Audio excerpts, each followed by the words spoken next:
Welcome y bienvenidos to this episode of the Cultural Capacity Podcast. And once a month, we get to sit down with incredible people doing incredible things in their world. And I get to hold space with subscribers like you, listeners like you, and we get a chance to learn from the stories of others. So if this is your first time here, make sure you hit subscribe, specifically on our YouTube channel. Our handle is at Love Learning You. That's our Educator Aid official YouTube channel, and you can find us anywhere on social media with that handle, because we really do believe when we become more culturally in tune with who we are, our personality, how we communicate, that we can understand and love other people better.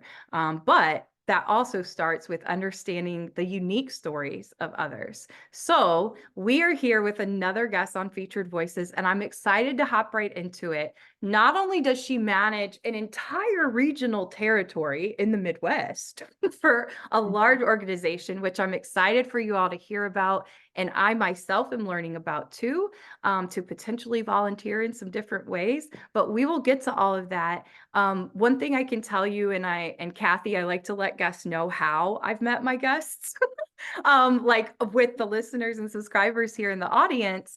And because we have people from all around the world, you all should know Kathy is United States based. We've both been in the Midwest for quite some time, working in a number of organizations. And we met through a mutual colleague a couple months ago.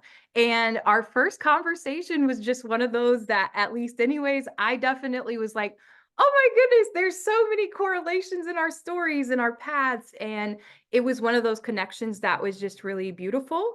And I said, would you want to be on my podcast sometime? So here we are. What I do know about a little bit that I know about you, and I always start, no matter who the guest is, with giving flowers, Kathy, is that I know just from that connection, you have a heart of gold. So I just want to tell you that that was just such a great call. And it came at a time too when, and she knows this because I just talked with her before we hit record, I've been in a pretty busy season. And I know we all say that at times.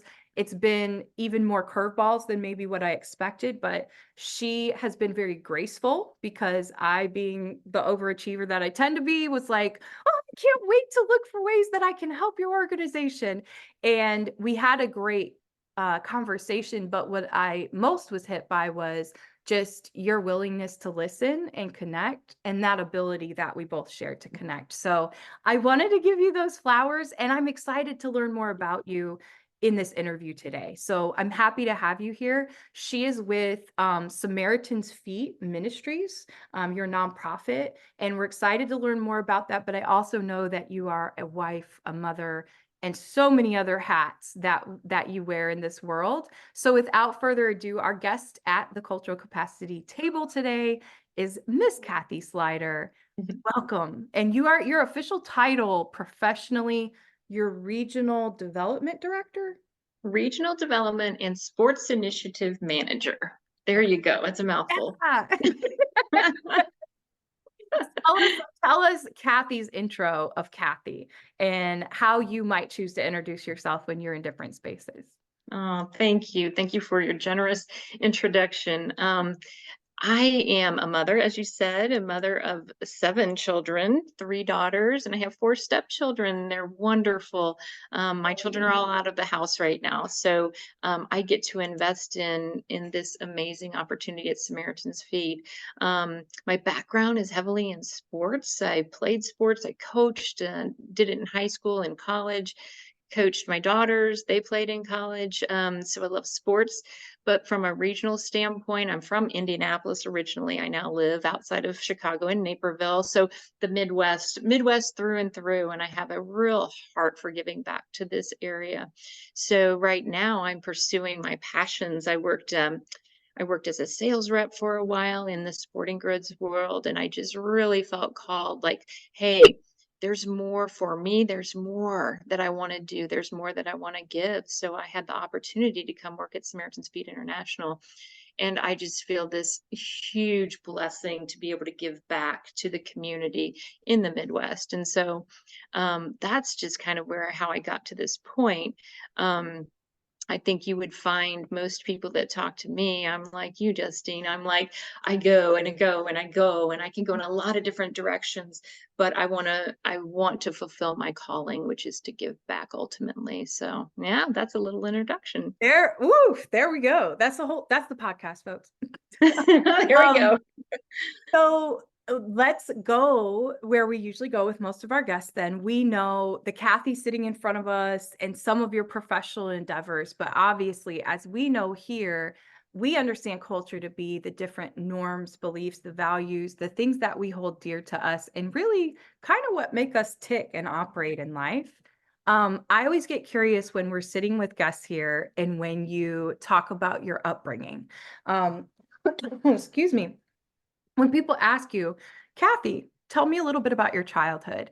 What are some things that come to mind, and how would you introduce yourself in that way? Give us a little bit of little Kathy, and how did Kathy grow up in Indianapolis? Well, that's a great question. Little Kathy grew up in a very strong Christian home, a lot of rules, a lot of do's and a lot of don'ts, and this is the way we do things. And I'm grateful for that upbringing. My folks were actually quite a bit older. I was an oops, so to speak, father that fought in World War II, if you can believe that. Wow. Just some Thank you, really Kathy's dad, for your service. Absolutely. The book, The Greatest Generation, resonated with me, and it helped me to better understand my folks and why that work ethic is so strong, and strong beliefs, and you live that out every day. So that's my upbringing. And if you're going to do it, you do it 100% to the best of your ability. And so I think I've carried that through my life. And if I'm not busy working, and creating and accomplishing thing, it's kind of it's difficult. That's a difficult space for me to just sit and rest. But through that upbringing, I think I've evolved a little bit. And even with people are different, and different cultures, different backgrounds, different beliefs, I've come to really appreciate that through my journey, and from Indianapolis getting up into Chicago and seeing the diversity that I get to experience every single day. I have so much more appreciation for where people are, where they've come from. And so little me is this church going, do this, don't do that. And I can now relate. it's like, oh, I have so many opportunities to meet people and to talk to people and not judge people, but love them where they are. Yeah. And that's my ultimate goal. So I'm so grateful for that background. I'm grateful for the ethics, for the work ethic, for all those things that have come to make me who I am, but now using it to meet people where they are. Well, that, first of all, it's beautiful. And I also want to offer just a quick commentary. So, if you are, about 50% of our listeners are global and internationally based outside of the US. And even if you're in the US listening, regardless of your religious tradition, because overall, many of the people in the world, humans in general, we subscribe to some form of religion. That's pretty common still. So even though you might have other generations such as mine, which are millennials, then you have Gen Z and Generation Alpha coming up, Mhm. those things obviously have quite a bit shifted. And I want to go back to something you pointed out, which I think is really valuable for listeners. Number one, I'm pointing out this context of, I think Kathy's doing a great job, and much more eloquently than I have during my journey of faith at times, of there are ways you can grow up and you can recognize the value that those hold in your life. And you can also understand that we grow and change and evolve in the world we live in. And I think you highlighted something that in your generation and anything, I guess, after the greatest generation, I feel like it became, with each generation, it's become more acceptable Mhm. to not have to be so rigid, no matter what the system is. Now, obviously, we see people resisting that, and we all have trouble with change at times in different ways. But I want to point that out because sometimes I think when you are raised in a religious belief, including myself, we can often have very dogmatic beliefs and not even realize it. And we don't even realize maybe how much we're projecting it on others. I have been very guilty of this and started to become more aware of it in my life. Because especially in the United States, and I'm saying this to our fellow citizens in the US, when you travel other places, it's not going to feel like Mhm. what you might be used to. because it's not what you're used to. And it is different than perhaps how you grew up, but that doesn't mean it's wrong or bad or that God doesn't like it. And I just want to put that out there because I know we have a broad listenership. I'm very open with my own faith journey at times on here because culture is a lot what we believe. And religion is just a system or a structure that has kind of institutionalized that at times and created those kind of rules and stuff. Um, I'm curious, the other thing I wanted to point out that I think is really pivotal that you made light of, and for all of us to understand, because I've had my own struggles with understanding my baby boomer parents. Mhm, And mhm. is you brought up that intergenerational communication. Can you talk with our listeners a little bit about what helped you build more empathy? Because that's a tough generation, not only with your age gap, but like when you would have been coming up in the world in like what, 80s? Mhm, exactly. That would have been literally probably 60 years at least, even in mind space, Yes, advanced from yes. perhaps maybe when your parents grew up and what they still were kind of programmed and thinking. What a great So like question. There's so how, yeah, help us out. I need all so the help many, I can get. yeah, so many things with that. I think one, from the way I grew up, there was one way to do things. There was this religion and this religion only, and we judged everything else. And my goodness, there are so many amazing people of faith, and faith looks different in different cultures, in different countries, within our own lives. And I look at that now as this beautiful bouquet, not to get um to I don't know. I So don't that's want what to. we're about here. That's what we're about here. Okay, so but I truly think Lean it's into it. beautiful, but I was raised to think there's only one way. Yeah. And so, what changed me? What changed me was it was pivotal is when I went to college. I went to a fine arts, liberal Christian fine arts college.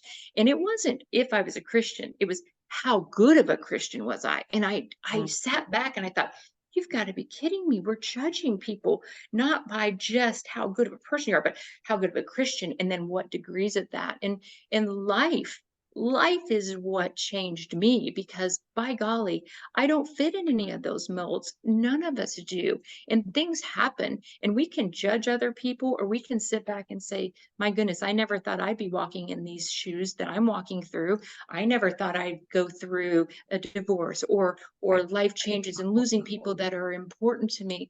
And all those things create empathy because you realize my life isn't about judging. It's about loving people where they are, regardless of race, regardless of religion, regardless of any of that. We never know what another person is going through. And that's the lens through which I choose to see people. And it's a generous lens because I am the last person to tell you how to live your life or to try and to judge. I keep going back to judging, but so much of my upbringing was based on judgments rather Mine than, too.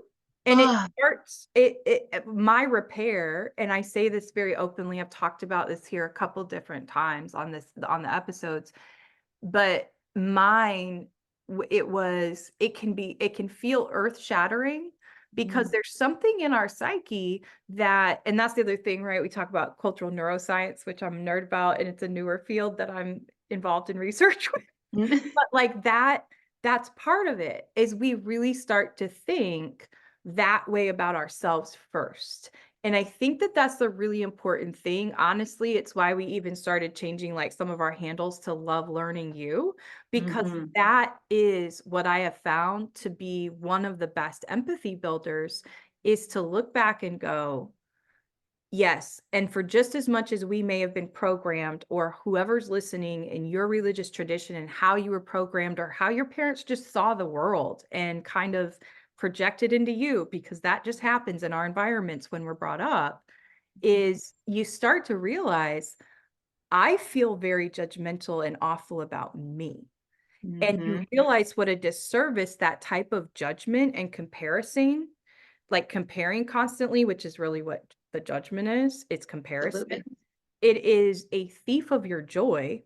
It's not reflective of the love of God. And Mm-mm. it actually breaks down without you even realizing what I realized in myself. I didn't necessarily have confidence issues, but self-worth. So then Exactly. so how, if I don't feel good about me, what's Mhm. going to give me a sense of power psychologically? Even if it's subconscious, even if I don't think I'm a mean person, it will be judging someone because it makes me feel better. Like, oh, well, at least my life isn't that. And that's what I did find that same kind of psychology to be in the religious upbringing I had. It was very legalistic, very rigid. Um, that I can definitely relate to, but I want to point that out to people. So if you're sitting there already, because I think there would have been a time in my younger life, I could have listened to something like this and gone, yeah, but that's not me. That's not me. What she's 100%. saying, that's not me though.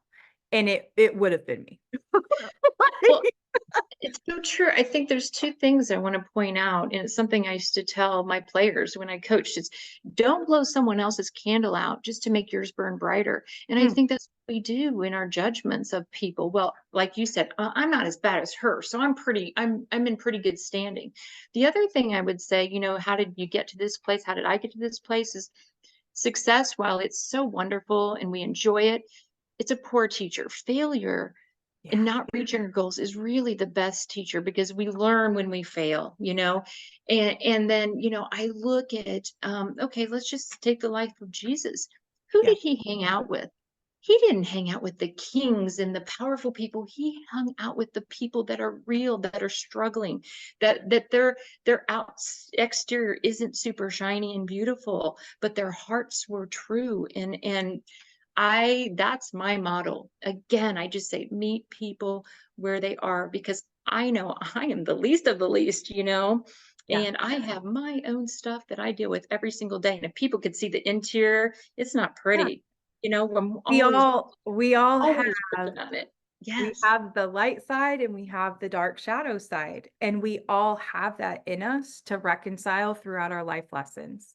That is what I believe, and I think that that is where we can look and say, if you believe in God, if you are a believer in a higher power, you can look to that and say, that is where my faith comes in, because Mhm. I'm not strong enough to always overcome certain mindsets that I have. Some people might say certain mentality, certain patterns, certain programming, whatever. But I think the more that I think we're at an interesting crossroads in the world because people are really hungry to continue connecting more deeply. And we also have an opportunity to not do that. And you see many people still detaching and remaining just online or passive in how they connect with people. And I do think that if we all were kind of getting back to this, how do I have a genuine conversation with somebody? Mm, Do think we would be doing like a healthier job. Like I know I recently traveled internationally, and it was I just started to I've always been an observer, and I'm always a very like alert person of my surroundings. I just kind of take in a lot of information and very like photographic. But I did notice, and I specifically was paying attention to people interactions. There mhm, is a lot of awkwardness with mhm, how people are even interacting with other people. And I don't know if maybe I just didn't notice it before, but it's almost like there's almost like a little bit of relearning that we have an opportunity that many of us were getting out there, we're talking again and stuff. But I also see some people struggling to jump back in and maybe find their faith, find community that makes sense to them. Are you seeing some of those things too? Like even just being out networking and stuff. And I put that out there because again, we have all types of people that listen to this. And I hope, because I felt alone in those ways sometimes post mhm, pandemic, and I hope mhm. that it helps other people to know like, you're not alone. Like, I got nervous to go to like networking stuff again too after the pandemic. Like, even though I'm used to quote unquote going to those things, it's a it's an adjustment. People are different. Well, communication is a skill. Yeah. And in our world where we want to be efficient, we want to be productive, and boy, the race is on, right? Every single day. What are you accomplishing? How many meetings can you fit in a day? How many emails, how many texts can you send? And I talk with the younger generation, I talk to my own children about this. Never lose the skill to communicate one-on-one with an individual. And that's one of the things I get to do in this job. And when we talk about reaching people and serving people, it's sitting down. looking them in the eyes and saying, "Hi, how are you today?" And starting with the basic things. I think sometimes we struggle because we think, "Okay, I should have an agenda and I should be accomplishing these things in this conversation." And sometimes it's just about being and listening. And I'm so big on listening to understand, not listening to talk and Mm, respond. And it's so key because if you just open the door with people and ask a simple question, "How's your day? Tell me, what do you enjoy doing?" Something like that. That's what we do with people who we serve. "Talk to me, tell me a little bit about yourself, and you know what? If the conversation lasts 5 minutes, it's a great 5 minutes. If it lasts 55 minutes, fantastic. But relax and be authentic. And I think, as we talk about religion and whatever, the exterior yeah, versus the interior, the more transparent and honest and authentic we are, the greater those conversations are going to go. yeah. Because then I know I'm getting to know the true self, the true you.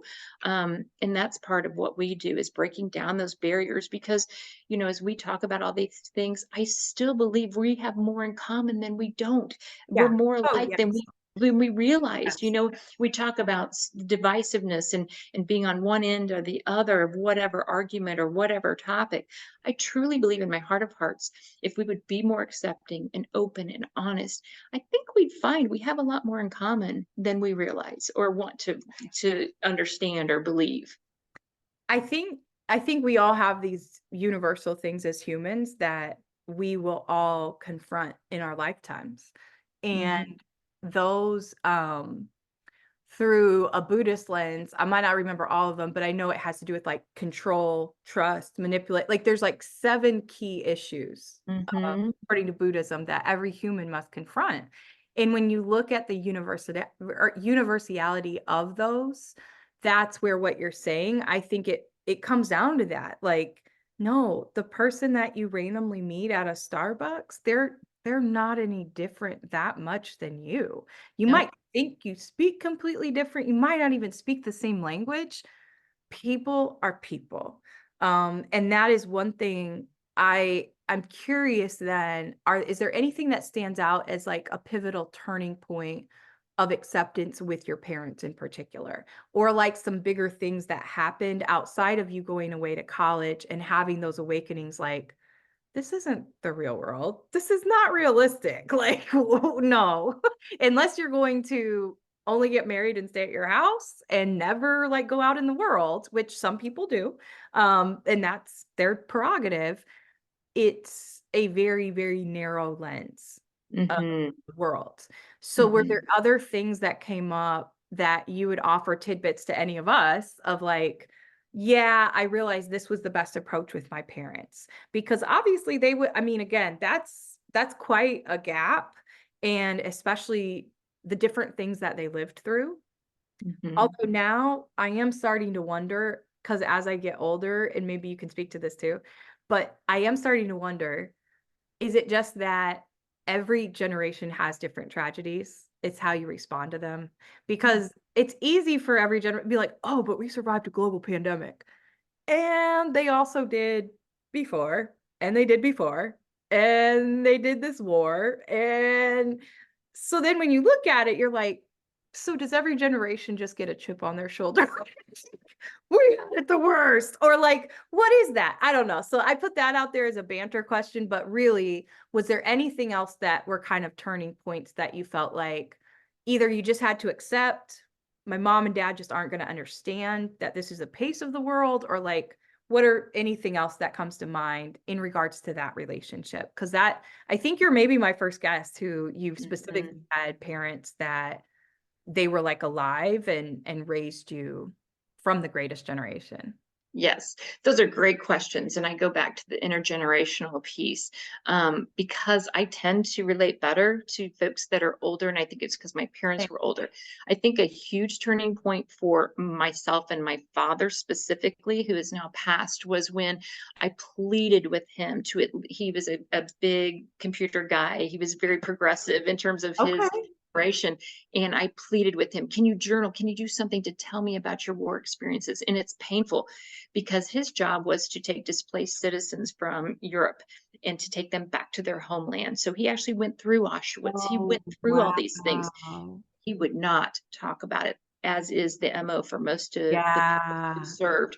But when he finally said, "Okay, I'm gonna write down my memoirs," and he put them on computer, and we started to gently break down those walls. So it really came down to communication, because in my family, if it's not happy and if it's not good, you don't share it. You don't argue in Yeah. front of people, you don't argue in front of your kids. There is no transparency. So for he and I, once we really started to get into those weeds of that gently and thoughtfully, it was huge. And then, ironically enough, I pair that with some of the things in our family that didn't fit the mold of the perfect family. There's divorce. Mhm. There's a lot of ugliness and things and broken relationships. Yeah. And he started to really see that, oh, wow, my own family isn't fitting the mold of what I thought should be ideal.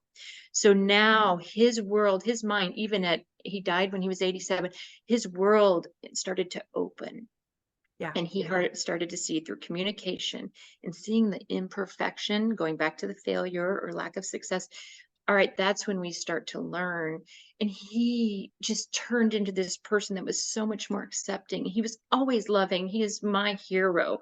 But that's when things got real and we got far more authentic. He had to hear himself talk about it, and he had to Exactly. actually process it, which is, again, what our generations know as talk therapy. Like, that's what Exactly. it is. But honest talk. And so as we go back to just having those conversations are what break down walls. Those conversations allow us to see, wow, yeah, you might have been 80 years older than me and experienced all this, but our experiences aren't that different. It's adversity, it's trials, it's tribulations, and how we handle them is where we learn, and we can really come together on techniques and ways in which we can be better for them, not worse for them or bitter from them. So that was pivotal for me when he wrote those down. He put them in book form. We were able to talk about it. Again, I say What a gently and gift, though. Yeah. thoughtfully. What a That gift. I'll add this in there. So for it, especially too, if people are wondering, like, oh, well, okay, that's great for those generations. I Mhm, know we have Gen Z and millennials and stuff too. For me, that has looked like, I know that I am very open. mhm, That can be very off-putting to people. My mhm, grandmother, who's still living and just had a birthday, she's almost 90. She is from the Greatest Generation. And so for her, and she was raised Amish. So and then so there's a lot of layers, as there are with any family. That's why I also put some stuff out there, because there are some things that, as long as you are sharing with respect, and to your point, Kathy, I mm, think when you're sharing from the heart and it's authentic, I don't share stuff because I need people to know about my family or I want them to know my family's business. I'm mhm, sharing in the event that it could help somebody. There's two things I recognized. One was last year hosting my grandfather, who is visiting and is from Puerto Rico. Like, he's old school. And I knew, so one of the things you can do, and I know some people in my generation and younger, they won't be fans of this and they'll say, no, Justine, you're adapting too much.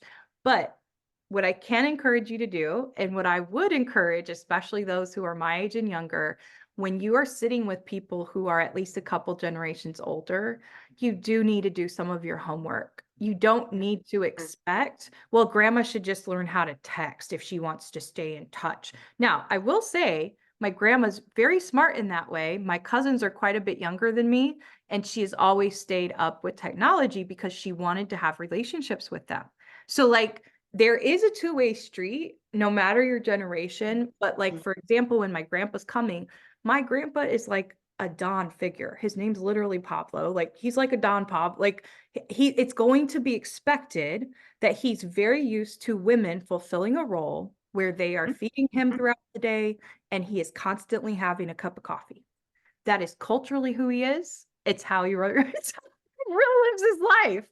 So if I'm gonna host him, I knew I need to clear my schedule and be available for my grandpa to take care of him in those ways. That's The right. trade-off, to your point, was being able to ask him a lot of questions that none of my relatives have sat and talked with him about, and Mhm, having him also share some things that I never knew.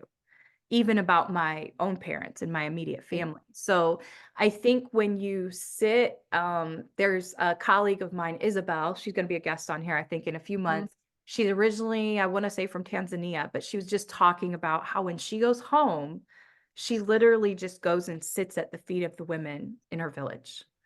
And it's kind of one of those things that I think our younger generations need to figure out how we can have some form of reverence. And I know part of that, at least when I've studied different generational patterns, like you saw that with the hippie movement, they were Mhm. kind of the more revolting, hey, free love, we're not abiding by parents' rules or religion, but you still had a lot of religion in the world, and we still do. So, anyways, I'm on this long tangent, Kathy, but I'm trying to pull together for people when I sit with my grandma in the same token. I gave you an example of a Latino man who's like 90. My grandma, who's almost 90, was raised Amish. For her, my mother passed away tragically 2 years ago. My mother had a lot of ongoing health issues and things like that that were very difficult to address. And to your point, were often not talked about because that That's just right. wasn't how our culture was on that Right. side of my family. And you prayed about it if you had sin in your life. Like there was a lot of beliefs that Mhm. don't involve going to see a psychiatrist. That's And right. because of that, then, right, you can suffer in different ways as a kid if you have a parent who's not well sometimes. So And nobody else knows that because you learn how to keep their secrets really well and save face for them. That's also, by the way, a little tidbit. If you find yourself overperforming or overworking, that's kind of a trauma response to that too. At least I found within myself. So when you do that, and then to have conversations, because I've always been close with my grandma, I Mhm. have to be sensitive to do small doses. I'm a person who's Right. gone through a lot of different types of therapy over the years, and I've Mhm. been through a lot of different traumas that I've survived. Mhm. My grandma, I have to understand and be okay with. Meet her where she's able to meet and have Mhm. those conversations because that's going to further the relationship. And we've had some beautiful conversations, but I also know I I won't talk to grandma about that for a while again. Like because Right. it's a lot for her. So to Right. your point, because that is how their whole lives have been in that generation to an extent. Like that's a norm. You don't talk about that stuff. You don't like that's a norm for them. You still have to have that understanding and awareness to go, and yes, this might feel comfortable for me, and it might feel very cathartic for me to connect with my grandma in this way and finally feel like, but I can be believed and you believe me, right? Like, Mhm. but also I don't need to have that validation from my grandma. So I think Right. that's a tricky thing, especially because you want that validation, but you also have to get to a certain point where you say, it's not always about you in that That's right. communication exchange. I'm saying a lot by putting that out there. And I know I people my age, especially, will probably be like, no, you should change for anyone. But no, that to me, that's being adaptive with your communication. Yeah, exactly. And I would take that one step further as a mother. If I look at myself as a young mother raising my children versus where I am now, oh my Mhm. goodness, unrecognizable. Because I raised my children the way I thought I was supposed to, based on how my parents did, with some adaptations and Yeah, some changes. yeah, But now, as I have older daughters, all in their almost 30s, when I listen to them, when they say, "Hey, mom, I think you should read this book." I'm going to read it. Hey, mom, I think you should listen to this podcast. I'm going to listen. One, out of respect. Two, because I think the world of them. And three, because I don't know what I don't know. And I want to learn more. I want to be more adaptive. I, like you, probably some people say, oh, I'm too open. But you know mhm, what? I have a lot to learn. I never want to stop learning. And my children are amazing individuals. My stepchildren, I learn every day something new. So yeah, I think, while they need to be sensitive to things I've gone through in my upbringing, I as well have to reciprocate that, and I have to be open to listening to these new thoughts and new ideas. And I think they're far happier with the mom they have now versus the one even 10 years ago, yeah, because I learned I can't not everyone fits in that cookie cutter that I thought they did, and not everyone's going to think the way I think. And my children have helped me be a better person from beginning to end, top to bottom. yeah. So As a mom, I think Yeah, that. I think the other thing too is just asking, right? Like one of the Mhm. conversations I had with my dad a couple years ago was just there was a lot of time, obviously, that my more immediate family, we were leaning on each other because of my mom's passing. But I also had a conversation specifically with my dad. I've always been very close to him. I'm a dad's girl, but I asked him because I could tell if he was noticing like, oh, you hadn't called in a couple weeks, or he said something about it.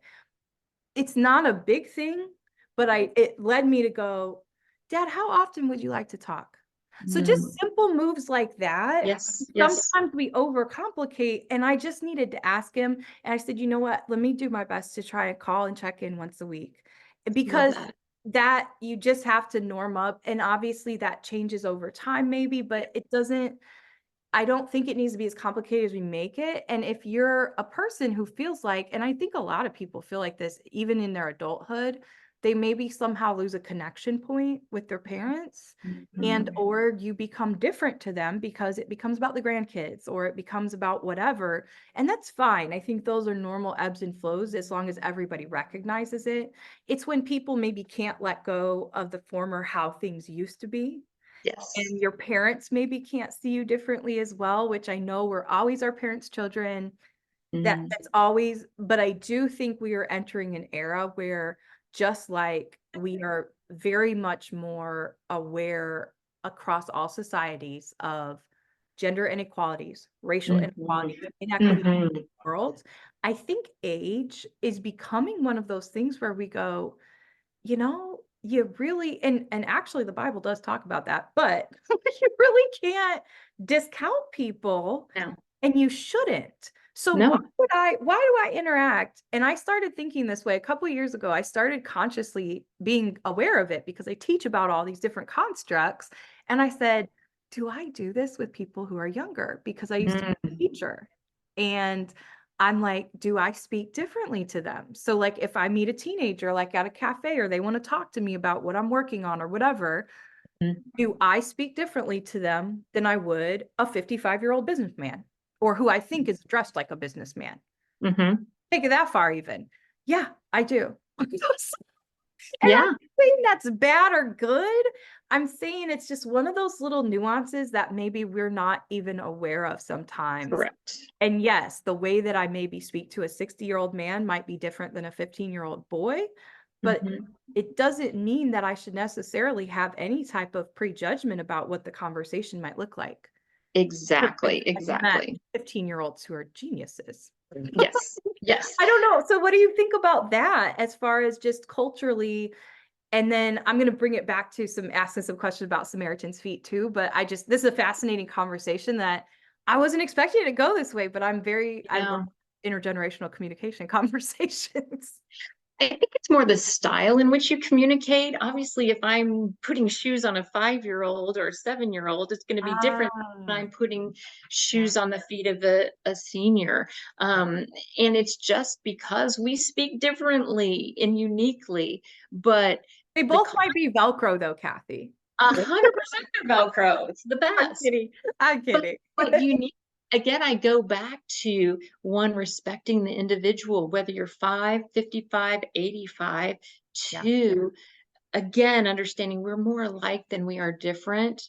And three, I'm going to meet you where you are. Yes, the style of language might be a little different, but it's that appreciation for the soul of that person. Soul, SOLE, and soul, SOUL, both, Ooh, very good. Um, so it's just so special. And to me, that's where we're still challenged. We still got to grow. I still got to learn. And I have to pay attention to my words. If we don't, we get careless. And so even, using the term senior versus senior citizens, seniors don't like to be called senior citizens now. So we've adapted in what we do to calling them Oh, seniors. well, that's new learning for me. Thank Yeah, and I didn't know that until I started working in that space. So I don't know, language is so powerful, both positive and negative, isn't it? Well, Everything. and there's a lot. That's a really great point because like I didn't know that. I'm learning this for the first time. Many of you listening might be hearing that for the first time. It doesn't discount it though. Just No. because I didn't know about it or we hadn't heard about it, Mm. it's the same thing. If somebody corrects you and they're kind enough to be willing to Mhm. go, hey, could you use this term instead? I really prefer that.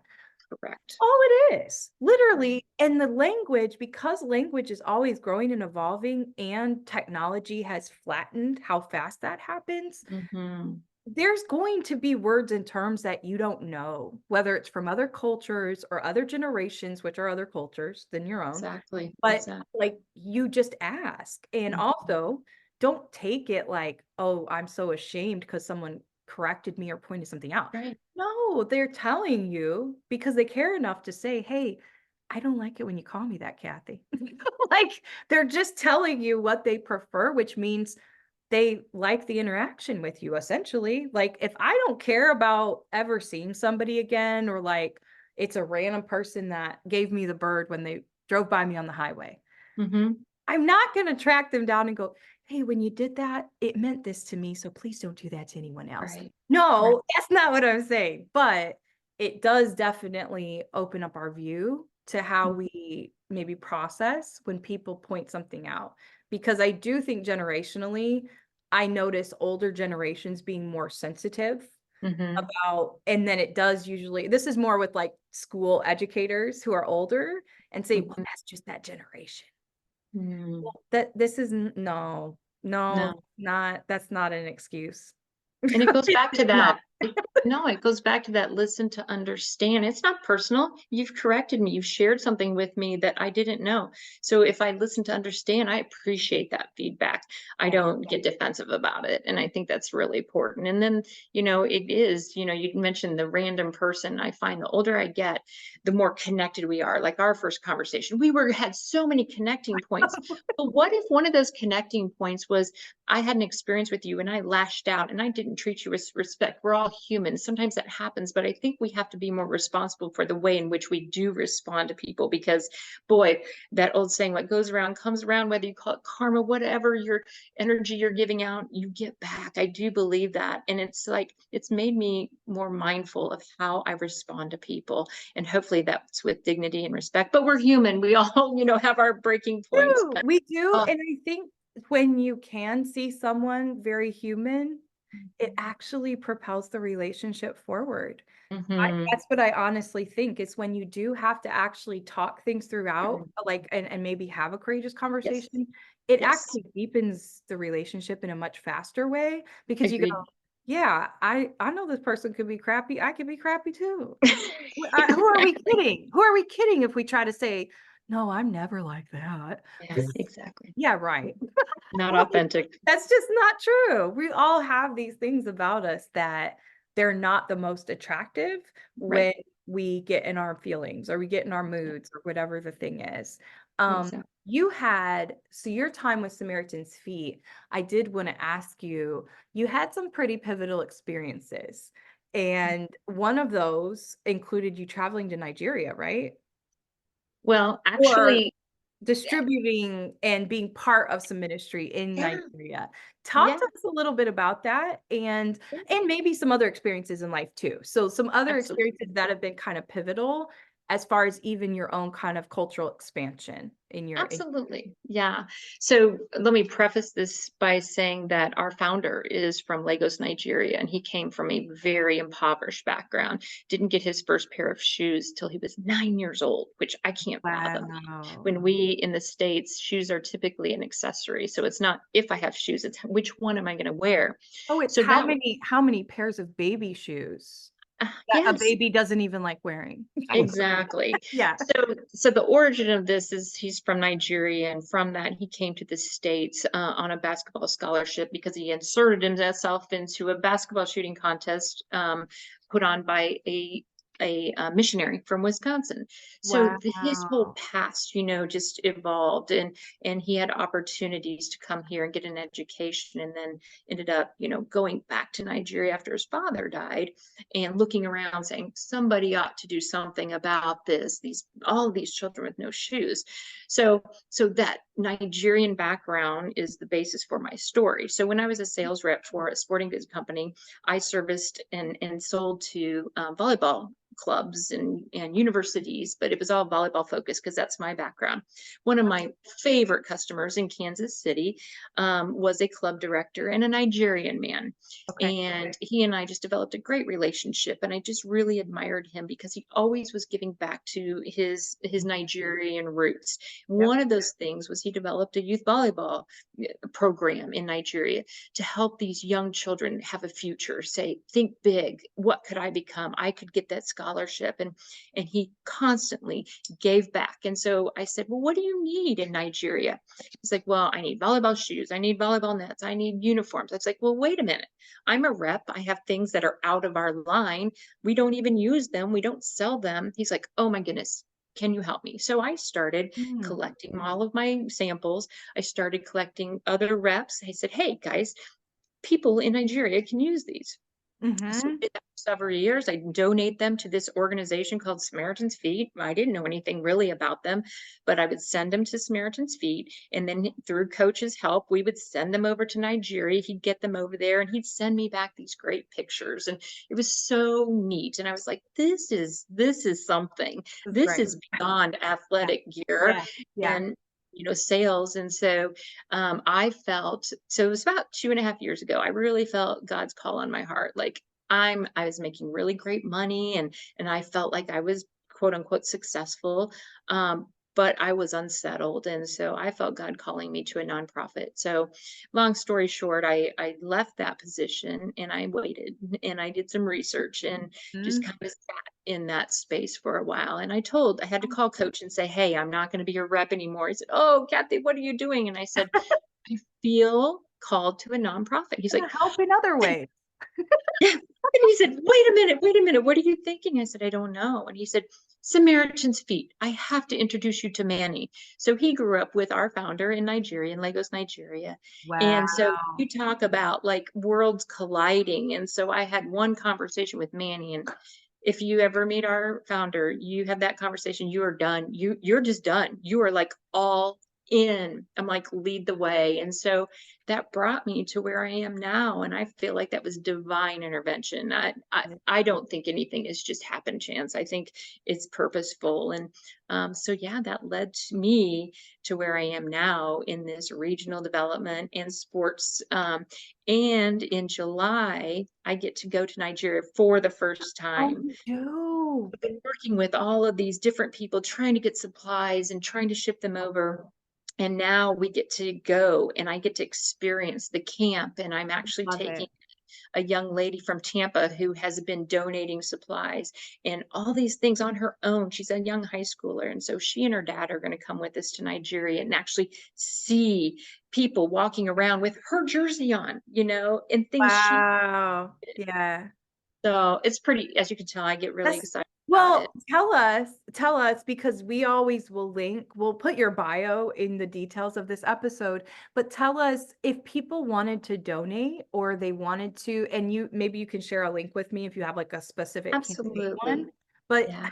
what is the best way for people if they go, you know what, I'm listening to this, I have so many pairs of shoes, or I have like, what are the ways that people get involved because you had this very aha moment and you also were realizing, yeah, I'm Mhm. doing great by the world standards, but I don't know that I feel fulfilled. Like, and you Right. immediately saw, well, I actually like connecting the dots and helping give these resources to people. Yes. But if Yes. people are still looking for ways and maybe they're content in their career, but they say, but I want to help out, what are all the ways that somebody could initially start to give through Samaritan's Feet? Great question. First, I would direct you to our website, SamaritansFeet.org. Very simple. Within there, you'll find staff listing, and you're going to see me on there. So my email's on there. You can connect that way. Specifically, in terms of donations, I run a lot of different areas. Obviously, we're doing one cities in Chicago, in India, in Minneapolis. So that's one category. If we're looking in Nigeria, again, on our website, you can go to get involved, and there's a whole sports category. And within that sports sports category, you'll see some NIL athletes. Believe it or not, I have children, athlete, I say children, I look at them as my kids, but athletes who have signed on to use their name, image, likeness to raise funds for us in their area where they live, where they go to school. Then you'll also see Nigeria volleyball. So yeah, I beg, borrow, and plead. Please, can you give me athletic shoes? Can you give me volleyball shoes? We're currently trying to get cleats to send to Haiti. And if you're aware of all the upheaval and the Yeah. atrocities that are happening in Haiti, Yep. there is a group that is being protected through sports, through soccer, and I'm collecting cleats to get into Haiti. So get on our website, look under sports if that's your thing. Find me, find all these initiatives in there, and there's a donate button. There's ways to get involved, and always reach out to me. I'll have a conversation with anyone to somehow get those shoes here. Funds, we're always obviously looking for funds. Some people find it easier just to donate, and we are so grateful for that. So shipping I all of always these. tell people with any initiative, if you feel led and you have a tug on your heartstrings and you want to be connected to giving in that way, even if it's just you start out with auto recurring $5 a month, whatever it Exactly. is, every Mhm. organization appreciates it. A So 100%. I'm saying that myself, and I just need to go sign up and do that to start with. It'd be But great. It'd I be feel great. convicted, but that's the thing because we often look at, how much do many people in the States spend every day on coffee or eating out? I Mhm. myself included, and that's not a bash. It doesn't mean you can't Mm, enjoy those things. If absolutely. if you can do that, I'm challenging myself on air, then go on and set yourself up with one or a couple organizations that you want to support and give them some recurring monetary. That's a small amount that you can afford. That even with inflation, even with different things happening right now, it could be affordable for you. The other thing, I want to give a shameless plug because I know there's a lot of educators who watch and listen to these. There's a Mhm. lot of people who might see these that are connected to educators and specifically athletic departments. So if Mhm. you are an athletic director and you see this or you pass it along to somebody, teachers and principals, please, please, please don't forget this because I know as an administrator, I helped oversee a lot of those things. But I'm Mhm. saying that because I think that could be a big thing.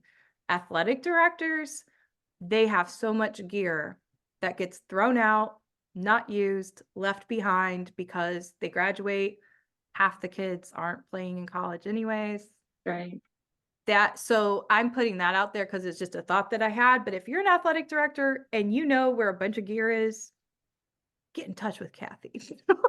Well, and Because I would say that if I start looking at this like there are so many problems that we could gently chip away at in the world if we Mhm. recognize our own overabundance in different areas Well, and I and just agree. share. And I would say this is a blanket statement at which I address a lot. If you look around in the United States, you're not necessarily going to see a ton of people running around without shoes. You Correct. see that in, more internationally. But what you don't see is children who are wearing hand-me-down shoes that are worn out, that don't fit properly. You're seeing adults, parents who have sacrificed for their kids. So who are they going to buy for? They're going to buy for their kids. They're going to put themselves last. So oftentimes I put shoes on adults that, oh my goodness, they're worn out. They don't fit their feet right, but they've sacrificed. So it's what you don't see. It's not as obvious. And people are like, everybody has shoes. Well, they might, but they don't fit. And we believe every child, for the most part, should have the opportunity to play, to run, to be a part of the activities with other kids. We believe adults should have the same opportunity to get to work, to wear shoes that fit. Seniors should work with these anti-slip, anti-fall shoes that we provide that are easier to get on and off, that provide stability. And the senior community is so overlooked in so many ways. So, Yeah. those are the things that happen that most people are like, shoes, whatever, everybody has them, but they don't have exactly what they need. And we're committed to making sure that happens. So I love it, and I can hear the passion in your voice. I'm excited to continue support in any ways that I can, and as I continue to learn about the organization, I did want to ask you, and just out of curiosity, what are some frequently asked questions that you do get? Are there any that I haven't put out there? I wanted to put a couple in there so people sure. knew the ways that they can start to research and maybe contribute to the organization. What are some other frequently asked questions that you get in your role Yes. with Samaritan's Feet that it might be helpful for listeners to know, even if they're just interested in exploring charity work. Mhm. Absolutely. Great. The first one I touched on was, well, I don't see people without shoes. Well, that's an issue. And so you kind of have to broaden your thinking and pay more attention to what you isn't as obvious, but the need is there. The other thing is we kind of say $30 is kind of when people say, well, how much do shoes cost? Well, we say $30, and that serves one person domestically and Okay. one person internationally. And typically they ask, well, what kind of shoes? In it, domestically, we give out unbranded new athletic shoes. And within that gift is a new pair of socks, a new pair of shoes. And we have this gorgeous little Hope tote that is orange. And inside that, along with the socks and shoes, is a message of hope that's written by a volunteer, as well as a Be Well, Be Kind flyer. And then internationally, we also do slides and Crocs within that same gift of the Hope Tote. And one thing I wanted to mention for us, HOPE stands for health, opportunity, peace, and education. So it's Mm, hope, it's broad, and we believe everyone can get behind that. But a lot of times people say, well, I can just go to one of the big box stores and buy a pair of shoes. I can do what you do. But it's the message behind that, and the whole when we do a distribution, we provide all of those things. We ship them there. We have a Samaritan's Feet ambassador. We have a process that we go through with the recipient and the giver. And so we're very conscientious to meet the needs of the individual and listening, like we've talked about on this podcast, and hearing their story and appreciating where they came from, and then providing that and just giving that attention to them. So, while it's not just a pair of shoes that you could go buy, it's just everything that goes into giving that message of hope through the gift of shoes. So, it's symbolic. It's a symbolic, hey, there's somebody in the world who wants to yes, help you. yes, And that to me, that makes me a little choked up to say that, because it's often, I think that especially when we are sitting in a seat of privilege, whether it's mhm, financial privilege or shoe mhm, privilege, literally, I have a lot of pairs of shoes. Many people do in the United States, not just in the United States, in the world. We know that there's very large wealth gaps in our world, but it's not so much about, to your point, when people automatically try to get defensive or they say, oh, well, I could do that. What's so different about it's the mhm. intention behind it. And I do believe in energetic intention. And when we put that out there, there's something different than just somebody who says, well, we're going to take a helicopter over this area and dump a bunch of supplies. That's a very different intention and motive than it's like survival versus I have a hope at a better life. That's right. Like, to me, that's what that signals is you're Right. only worth it enough. To me, it's an issue of equity and how we perceive others. And Yes. when that's happened, I think about war times. Those were tactics that are for war of we're going to drop a bunch of rice, like because we don't want to get blown up, but we want to help. To me, though, that's survival mode. And that Right. isn't what a charity should be doing, but there are charities who do that all the time, or they just drop stuff and there's no human connection. And I think that's what I also found powerful about your story, because I've heard of the organization, but then to Mhm, know even your journey of how you were ushered in, mhm, it's a close knit, even though it's a large ministry, it's actually pretty small. Like mhm. for as many global things as you guys do, you do it on a very lean staff from Yes. what I can see on your website. Yes. It's very Um, lean. And yeah, yes, and so much of we always say it's really not about the shoes. Yes, that's what we're giving, but it is about the message of hope. The shoes are just the vehicle by which we are able to share that message of hope. And oftentimes when we do distributions, when we're able, we do a foot washing, and that's an act of servant leadership when we are humbling ourselves and we are honoring that person by caring for them and showing good hygiene and washing their feet. But literally, I'm on the ground. I'm at their feet, yep, honoring them. And that, boy, if we could all get to that point when we honor someone, not just appreciate them, but honor them, yeah, it is a different perspective. And I always go into these. We have volunteers, and I said, you're going to think that you're blessing these people, and you are. But when you leave this room, you will be so overwhelmed and blessed yourself. And there's not one time that I've done a distribution that I've led where I have not ended in tears, just because it's so humbling. And the act of Overwhelming. servant leadership is overwhelming. And if we could all just take on that humble respect for every individual, our world would be a much better place. So it's Yeah. amazing. I love it. And I often think too, when you're in the presence of somebody who they allow you to do that, and whether it's feet or hands, Hmm. I think feet and hands are two of the most sacred areas on our bodies as far as intimate connection, because I do also believe in the esoteric and all the different map of our feet and everything being related to that. I think that that's also just an act of very pure intimacy and trust. Yes. To be able to share that space, if you've never done that or you've never been in settings where you've been able to do that, it is beautiful. Anytime somebody allows you that intimate connection with them, there's something that very much is humanizing. And I Right. think that's what gets taken away when we skip over those pieces of the relational building, is you miss out on the humanization and actually gaining a colleague or friend or family member, even like that is what you miss by That's right. saying, oh, we'll just shoot an email, oh, we'll just send this Right. over. That's what we miss when we take out the human connection, whether it's at a cafe or That's it's right. serving and giving out supplies someplace. And when Yeah. you're not there, yeah, I think we lose that human, not because you need the validation, not because that person needs it, it's that connection. Yes. uh, Connection. That's what it's about. And yeah, there's spaces where we don't do foot washing. We honor that as well.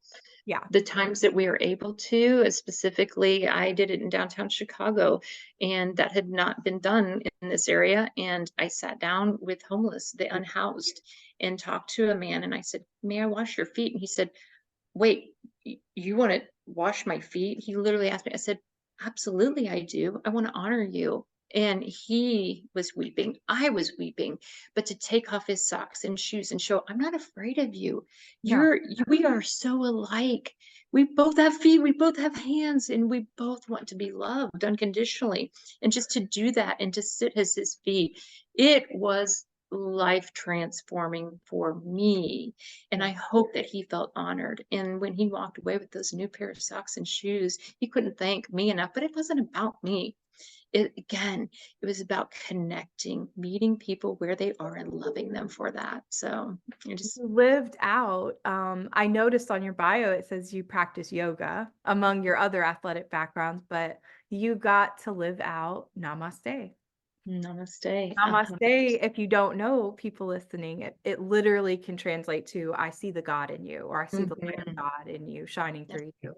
That's But I always think of that because when I learned that years ago going to yoga, right. I have always held on to that and go, that's a very sacred phrase. I'm not sure that all yogis even know that it really means that. That's I mean, right. meeting people going to yoga classes, I suppose, not yogis, but I put that out there usually to people because I find that, myself included, many people don't even know. Even if you've gone to yoga, you might not actually know the magnitude of that statement when you look at somebody and say that.